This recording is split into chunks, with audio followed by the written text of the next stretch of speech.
जय श्रीमन नारायण। ए पर जे टिप्पणी हम करे जा रहल बा रामानुजदास श्रीमान गट्टू वेणुगोपाल स्वामी जी के द्वारा दिहल गयल बा। अध्याय 9 राजविद्या राजगुम योग श्लोक 34। मन्मना भव मद्भक्तो मद्याजी मां नमस्कुरु मामेव एष्यसि युक्त्वैवं आत्मानं मत्परायणः। ओम। गीताचार श्री कृष्ण परमात्मा अर्जुन सहित हमनी सब के राज विद्या राजगुम योग सिखा रहल बानी। परमात्मा कहत बाड़न की अर्जुन हमेशा हमरा के ध्यान करी, हमरा के हमेशा याद करी, हमरा के हमेशा आपन मन में राखी, हमरा के अपना सब विचार में राखी, एकरा के ध्यान कहल जाला। वो ध्यान हमार प्रति बहुते प्रेम से जारी रही। हमार भक्त बन जा, रौरा हमरा के बहुत पसंद करब और कहे कि रौरा हमेशा ओ प्रेम से हमरा मनन करी लिए, ऐसे रौरा लागी कि हमरा खातिर कुछ करे के बा, ओकरा के पूजा कहल जाला। ऐसे हमार पूजा करी, आपन हर कर्तव्य के हमार सेवा मानत कर हमार पूजा करत रही।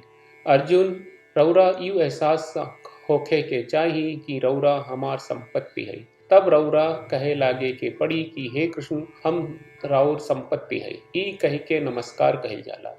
ऐसे हमरा के हमेशा ऐसने अभिवादन करी। अर्जुन अगर रउआ ई सब करत रहे ता हम रउआ के जीवन के सर्वोच्च लक्ष्य बन जाई और रउआ खातिर दूसर कौनो लक्ष्य ना होई, हमरा के अपना के समर्पित कर दी। यही से ही अर्जुन हमरा के ध्यान कर, हमार भक्त बनी, हमार पूजा कर, हमरा के नमन कर, हमरा लगे आत्मसमर्पण कर।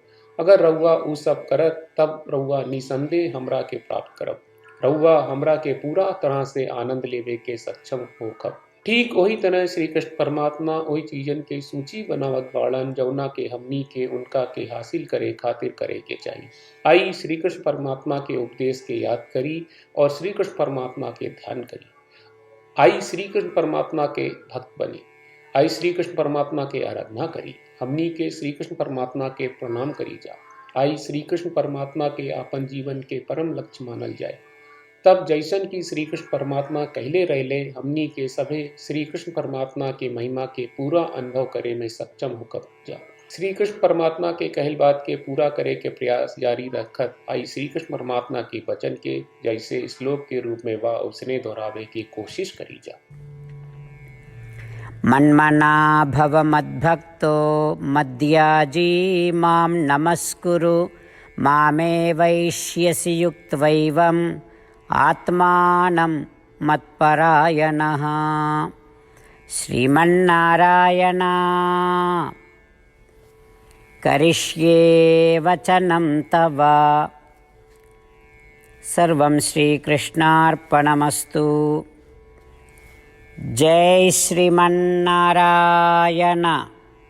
श्रीमद् भगवत गीता का पूरा सार श्री कृष्ण परमात्मा ने अध्याय 18वें के श्लोक 65 से 70 में 8 काम करे खातिर दिले बाड़े। श्री कृष्ण कहले हम ओ लोगन से प्रेम करनी जो लोग इन 8 बातन के मान तारे। हम ओ भक्तन के हर तरह से रक्षा करब। श्री कृष्ण परमात्मा के द्वारा बोलल गईल संपूर्ण भगवत गीता सुनला के बाद अर्जुन कहले करिष्ये वचनम त्वा, जेके मतलब बा कृष्ण मैं वही करब जौन आप कही। यही कारण बा श्री कृष्ण अर्जुन के हर तरह के सफलता आ विजय प्रदान करेले। आई परमात्मा के आपन व्रत देई कि हमनी के ये 8 गौ कर्म के पालन करी जा। ई वचन परमात्मा के देवे से बड़न कौनो पूजा तपस्या यज्ञ नहीं। हम 8 प्रण कहब जौन हमनी के करे के चाहिए। आप सब कृपया इन्हन के आपन दिमाग और दिल में सोची। श्री कृष्ण के आपन वचन देवे के ई तरीका में हमनी सबकी कल्पना करे के चाहिए कि श्री कृष्ण का चेहरा खुशी से चमकत बा और खुशी के एहसास करत बा। जय श्रीमन नारायण। यहाँ हमनी के 8 वादा बा। हमनी के पहला वादा, हे श्रीमन नारायण आपका निर्देश के मुताबिक हम हमेशा तोहार ध्यान करब और तोहार बारे में सोचब। हमनी के दूसर वादा, हे श्रीमन नारायण, आपका सलाह का अनुसार हम हमेशा आपका भक्त रहब। हमनी के तीसर वादा, हे श्रीमन नारायण, हम आपन सब काम तोहरा सेवा के रूप में और तोहरा संतुष्टि खातिर करब। हमनी के चौथा वादा, हे श्रीमन नारायण, जैस की आप माने के कहले रहलू, हमरा बहुत विश्वास बा कि हम आपके होई और हम हमेशा आपन दोनों हाथ जोड़ के आपके नमस्कार करब और आपकी पूजा करब। हमनी के पांचवा वादा, हे श्रीमन नारायण, हमरा के तोरा बात माम एकम शरणम ब्रज 1866 याद कहले, जहां आप हमरा के आपन का अर्पित करे का कहा। श्रीमन नारायण, मैं हमेशा तोहरे शरण में रहब। हमनी के छठवां वादा, हे श्रीमन नारायण, हमरा के तोहरा बात माँ सुचहा 1866 याद कहले कि आप हमनी के शोक ना करे का आश्वासन दे रहे बड़े, हम अब और शोक ना करब। हमनी के सातवां वादा, हे श्रीमन नारायण, आपने हमरा खातिर श्रीमद् भगवत गीता के वितरण करके हम सबके कृपा कहले और आशीर्वाद दहले बा। हम वादा करत बानी कि रोजाना कम से कम एक श्लोक पढ़ब या सुनब। हमनी के आठवां वादा, हे श्रीमन नारायण, आप गीता के पूरा मानवता तक ले गयलू। हम गीता में आपके दिव्य वचन के उन भक्तन तक पहुँचावे के प्रयास करब जे गीता से अपरिचित बा। हे श्रीमन नारायण, हम उई करब जौन तू करे का कहब। हम ऐसन व्यवहार करब जैसन आप चाहत बानी और हम खाली आपका खातिर काम करब। श्रीमन नारायण के रोज आपन वचन देहल कि हम ओइस करब जैस आप कहत बानी, ई अपने आप में बड़न पूजा बा। श्रीमन नारायण, करशे वचनम त्वा। श्रीमन नारायण, हम तोरे निर्देश के मुताबिक काम करब। सर्वम श्री कृष्ण अर्पणम अस्तु। जय श्रीमन नारायण। मन्मना भव मद्भक्तो मद्याजी मां नमस्कुरु मामेव एष्यसि युक्त्वैवं आत्मानं मत्परायणः। ओम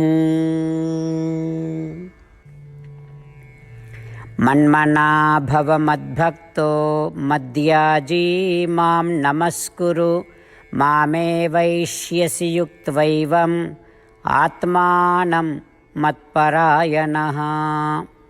श्रीमन्नारायण, करिष्ये वचनं तव। सर्वं श्रीकृष्णार्पणमस्तु। जय श्रीमन्नारायण। जय श्रीमन नारायण। सब भक्त लोगों से विशेष अनुरोध बा, जीवन में हर चीज में हमनी के तत्कालिक और प्रभावशाली परिणाम की अपेक्षा रहेला। एकरा खातिर आइए रोजाना 1 मिनट के समय निकालल जाए और नारायण आश्रम पढ़ल जाए। नारायण आश्रम प्राप्त करे खातिर नारायण आश्रम वेबसाइट पर जाई, जो www.narayanashram.org है, और पंजीकरण में आपन नाम और ईमेल दर्ज करी। आपके द्वारा प्रदान कईल गई ईमेल पर आपका एक नारायण आश्रम PDF प्राप्त हुई। PDF में एक रामायण श्लोक, एक गीता श्लोक और एक विष्णु नामम बा। ये तीनों के मिल के नारायण आश्रम कहल जाला। हर व्यक्ति के ये श्लोक के अलग अलग संयोजन मिलेला। जब हर कोई 24,000 भक्तन के साथ रोजाना आपन नारायण आश्रम पढ़त आ सुनत बा, ता हर दिन संपूर्ण रामायण का 1 दौर, श्रीमद् भगवत गीता पारायण के 33 दौर और श्री विष्णु सहस्त्रनाम स्तोत्र पारायण के 24 दौर प्रतिदिन पूरा होएला। ई एक बहुत ही उल्लेखनीय और विलक्षण परिणाम बा, जौन हर एक दिन ऐसकरे से निकलेला। ई कारण बा कि आप और आपके परिवार के सदस्य तुरते जाके आपन नारायण आश्रम प्राप्त करी। जय श्रीमन नारायण।